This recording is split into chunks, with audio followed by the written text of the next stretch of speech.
Travis, thank you so much. Dinah, yeah, I did. I gotta go through a bunch of stuff. I was just testing this stuff out for this week. What an idiot. Yeah, what an idiot. Yeah. And you were... I was right behind you. Right behind you, and I was that on? Yeah. All right, so we're riding. There's that side of the vehicle. Now, the one thing that we really have over other vehicles is we can swerve really nice, okay? So we got this side of the vehicle, the guy's coming out, path of travel violation. We have another side of the vehicle, another side of the vehicle behind him. What does the side of the vehicle say to you? This is an intersection. So when you see an intersection coming up, the only way you can see it sometimes is the side of the vehicle, because sometimes there's no light poles, there's no lights, there's no nothing like that. So as soon as you see the side of the vehicle, go into an orange stage, because you know it's an intersection now. You definitely know. So what you don't know is if they're going to come out in front of you when you're trying to travel. So we don't know if it's going to be a violation of your path. But what happened here is that he did that for a Jeep. So it's like, well, what happened? The Jeeps are big, you know, it's like they're bigger than us. How did he not see the Jeep? Well, people aren't paying attention. Okay, they have other things that are distracting. There's too many different factors that could be causing problems. Either way, I don't care. What I do care is when I see this, I'm going to an orange stage. I'm going to be prepped and ready. I find my escape paths.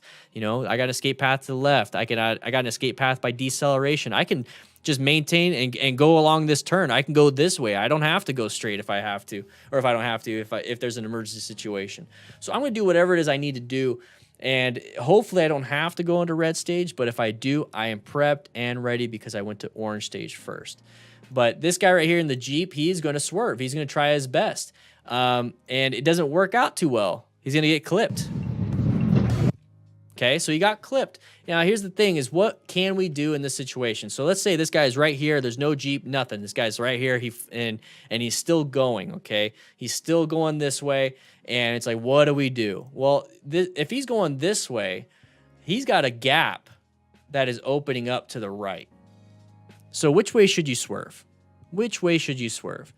Can you swerve left? You see how it crosses right here? Or can we swerve right? If we swerve right, we have to swerve left again to stay back on our lane. But what can we do? Yeah, I'm gonna swerve right. Okay, so I'm gonna swerve right where the gap is opening up, because here's the thing. This guy right here, he's gonna do one of two things. He's either going to apply the brakes, because that's one pedal, or he's gonna apply the accelerator, which is the gas pedal. So he only has two options. He's not gonna apply the brakes and then put it in reverse and then try to scoot back. No, he's like, I'm already in it. I gotta go. So he's going to keep going, or he's going to stay right there. Either way, I'm going to swerve right. So that's what I would have done in that situation. If this was a real situation for us, the guy swerving left got hit, because guess what? The gap is closing. Okay, so this gap is going to increase. This gap is going to close because he's going to travel through it. This gap is going to keep increasing because he's traveling out of it. So always think about something like that.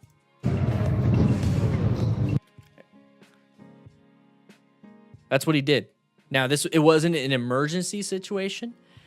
He didn't get hit. The motorcycle rider didn't get hit. He didn't stop either. He decided to swerve which way? To the right.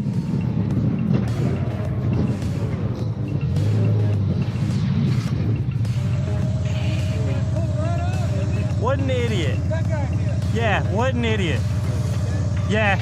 And you were... I was right behind you. Right behind you, and I was that on? Yeah.